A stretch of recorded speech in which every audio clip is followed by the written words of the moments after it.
My name's Maria Finn. I'm an author, and I just wrote a book called Hold Me Tight and Tango Me Home. And this is a book, it sounds like it's about learning how to dance, salsa and Argentine tango, but really it's a tale about attraction, love, and surviving a broken heart.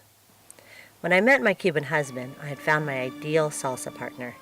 He was a perfect lead, gentle yet in control. He had an excellent sense of rhythm. He kept the beat and was never boring. But a year and a half into our marriage, he began cheating on me. So I threw him out. Then I started crying, then yelled at him. Then we sent clumsy, angry text messages back and forth. Eventually, I had to stop calling him because I thought that I heard the other woman's voice in the background, and I wanted to hurt them both in a 25 years to life sort of way. I cried, I drank wine, I listened to sad songs, and then I brushed myself off and I learned how to dance the Argentine tango. Practical black with thick, sturdy heels, sometimes called a granny shoe in dance circles, means that you're a beginner. As your dancing improves, the heel gets higher and thinner. You have to upgrade. It's like playing a video game. You take your heels up a level and it keeps getting harder, faster, higher. As you advance, the shoes themselves get flashier too. Silver and rhinestones on a 3.5-inch stiletto heels sends a signal to potential dance partners. I dance, and you better too. The first thing you learn in tango is the embrace. My first time. I felt the warmth from my partner's torso go straight into me, my chest, my solar plexus, my stomach, and the leaden feeling inside of me softened. I could feel the dark, gaping hole, the deadness I had felt since learning of my husband's affair, and I let the heat coming from this man fill that void. And for a moment, with my chest pressed against his, I felt all the good intentions of the human heart.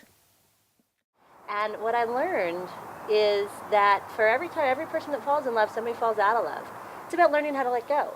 It's about learning how to feel what's going on in the moment as deeply as you can, and then you let it go.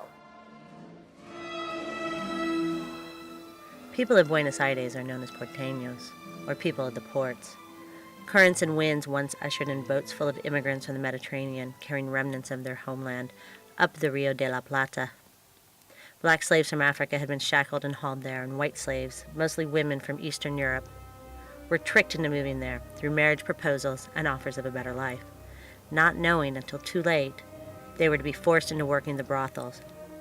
The human tragedy, hardships, and homesickness of these groups overlapped on the south side of the city where the ships arrived. And at these ports, the tango was born. By 1913, tango had gone international and was a favorite pastime of Parisians. Tango trains, charity tangos, outdoor tangos, and champagne tangos proliferated. Tango was popular with older, wealthy women whose husbands worked late or traveled out of town. New York establishments started hiring accomplished male dancers to entertain them.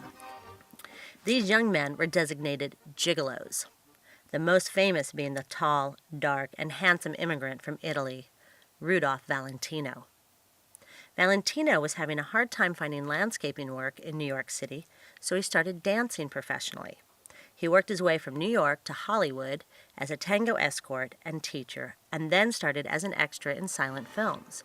He was cast as an Argentinian who danced tango in the movie The Four Horsemen of the Apocalypse in 1921, which not only made him a star, but helped fan the tango craze internationally. And now, tango is once again surging in popularity. Many tango dancers go out 7 nights a week in search of their bliss. And you never know when the tango will find you. It might lure you from the job that's too staid. It beckons on a night when you're feeling lonely. Tango is a journey for those who want their lives to change course, and others, like myself, who believe that their lives had just ended. It was an attempt to start living again.